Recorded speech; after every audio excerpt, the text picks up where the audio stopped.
कैसे हो सकता है कि इमरान खान और बेटा बीबी ख़तरे में ना हो? कैसे हो सकता है? ख़तरा तो है, और इसीलिए हमने डॉक्टर उज़मा मेरी बहन ने अपील वो डाली है, पिटिशन डाली है हाई कोर्ट में कि हमारे मौलज डॉक्टर आसिम यूसुफ जो गैस्ट्रोएंटरोलॉजिस्ट हैं वो पहले इनको चेक करें, बिशा बीबी की अगर कंप्लेन है, क्यों हम उनको एक हफ़्ता पहले जुमेरात को मिले थे। आज हमारी मुलाकात थी और माशाल्लाह उसी दिन यहाँ हमें कोर्ट में बुला लेते हैं। अगर आज कोर्ट में ना होते तो आज हमारी 12 बजे उनके साथ मुलाकात थी। आज लॉयर मिल रहे हैं, लॉयर उनको मिलेंगे, और वो जो पिटिशन लगी हुई है डॉक्टर आसिम यूसुफ की, अब कोर्ट अगर सुन ले और इजाज़त दे दे तो हम चाहते हैं सिर्फ बुशरा बीबी ने, इमरान खान दोनों की वो डॉक्टर आसिम यूसुफ ख़ुद आकर बाहर उनको मिल के स्टेटमेंट दे, और अगर ज़रूरत पड़े चेकअप की, वो चेकअप भी डॉक्टर आसिम यूसुफ की सुपरविजन में होगा। पीपल्स पार्टी के साथ गवर्नमेंट इमरान खान बनाते हैं।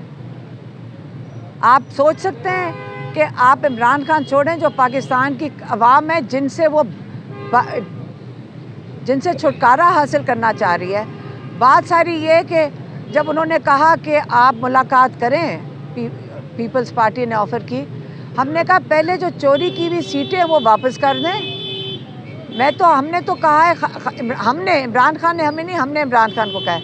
मैंने कहा अगर नून लीग जो कम से कम 60 सीटें पीटीआई की लेकर बैठी हुई हैं, वो पीपल्स पार्टी ने 10 ली हुई हैं, एमक्यूएम ने 18 ली हुई हैं। आप ये सोचें, इन्होंने सारों ने डाका इतना बड़ा डाला है, इनको कहें कि अगर सारी सीटें वापस कर दें, सारी सीटें वापस कर दें, आप सबके साथ बैठ जाएं।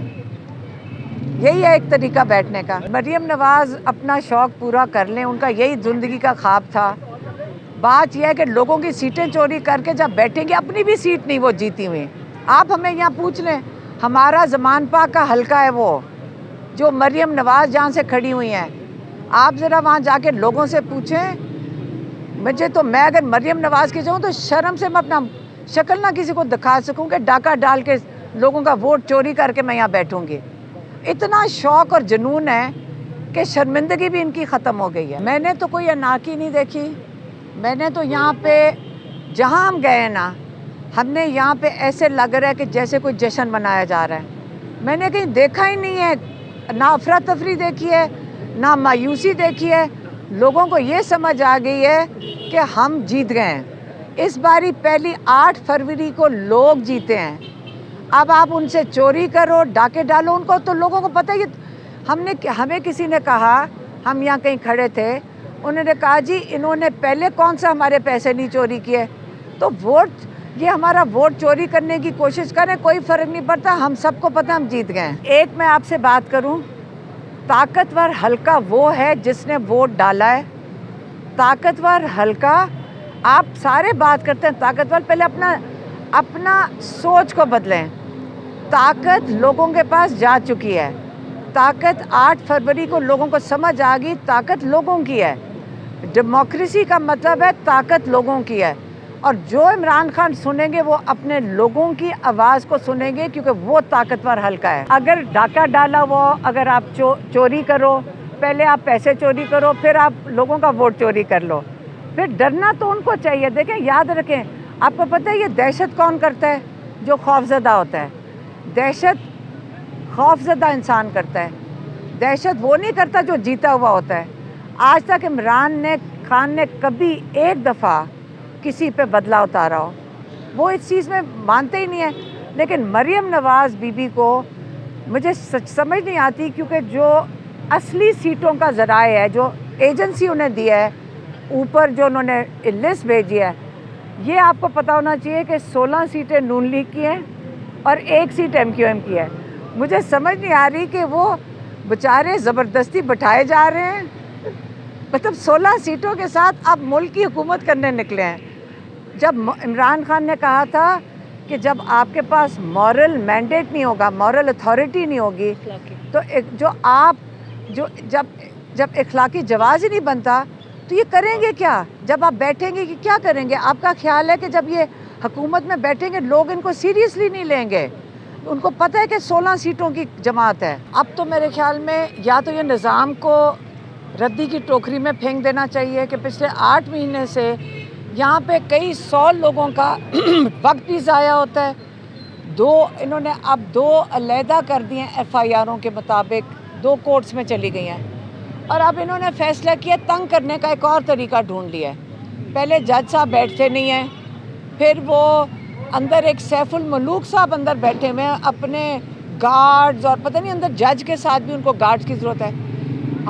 ہمارے کوئی کئی 100 لوگ باہر کھڑے ہیں اور ان کے لیے یہاں پہ لگتا ہے VIP سینٹر انہی کے ہیں. یہ پورا نظام ردی کی ٹوکری میں پھینک دینا چاہیے جس قسم کا نظام انصاف دیا جا رہا ہے. جو دینے والے ہیں ان کو بھی تھوڑی سی شرم آنی چاہیے کہ آپ لوگوں کا تماشا بنا رہے ہیں، نہ آپ ہیئرنگ کرتے ہیں، نہ آپ یہ کیس چلاتے ہیں. اب یہ صرف بیل ہیئرنگ ہو رہی ہے. بیل کے لیے کئی 100 لوگوں کا دوسرے شہروں سے لوگ آ رہے ہیں، ان کا وقت ضائع کرنے کے لیے تماشا بنا رہے ہیں. یہ ہم لوگوں کو کیا بھیڑ بکریاں سمجھ رہے ہیں؟ ہم لوگ ان کے لیے ایک تماشا ہیں. اور خواتین آئی ہوئی ہیں، ویل چیئر پہ لوگ آئے ہوئے ہیں، ان کا تماشا بنایا جا رہا ہے.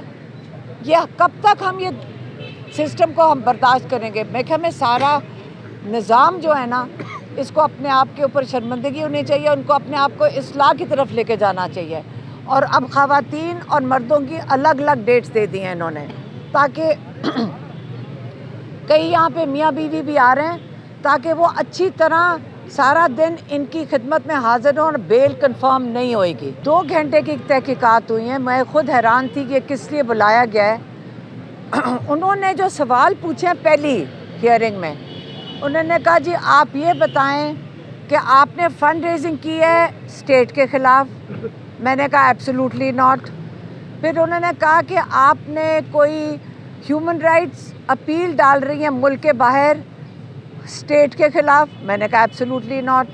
کیونکہ سیدھی سی بات ہے، میں اسٹیٹ سے مجھے یہ سمجھ آئی، پاکستانی لوگ، پاکستانی عوام، مجھے آج تک نہیں سمجھ آئی. جو انسان یہاں رہتے ہیں تو آپ سوچ سکتے ہیں کہ میں اپیل کوئی فائل کروں گی یا فنڈ ریزنگ ہم کریں گے اپنے لوگوں کے خلاف. شوکت خانم چل رہا ہے، نمل یونیورسٹی چل رہی ہے، اس کے لیے لوگ سارے حصہ ڈالتے ہیں کیونکہ وہ ایک فلاحی ادارے لوگوں کے لیے. تو پھر انہوں نے کہا کہ آپ نے فارنرز کے ساتھ رابطے میں اب